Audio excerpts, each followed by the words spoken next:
হেফাজতে থাকা তৃণমূল কর্মীকে জিজ্ঞাসাবাদেই হরিহরপাড়ায় উদ্ধার আগ্নেয়াস্ত্র ও গুলি। গত কয়েকদিনে 4 জনকে গ্রেপ্তার করেছে হরিহরপাড়া থানার পুলিশ।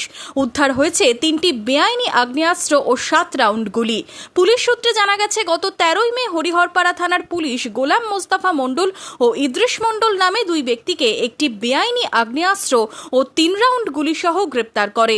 তাদের জিজ্ঞাসাবাদ করে গ্রেপ্তার করা হয় বুলবুল হোসেন ও মিনারুল শেখকে। এর মধ্যে বুলবুল হোসেন তৃণমূল কর্মী।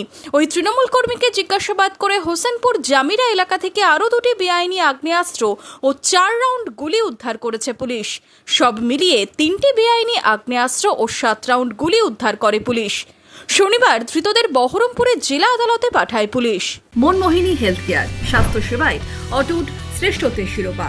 জেলায় প্রথম robotic knee replacement, cardiology with cath lab, neurosurgery, specialised trauma unit থেকে স্পাইন ট্রেন, একগুচ্ছ পরিষেবায় নিয়োজিত।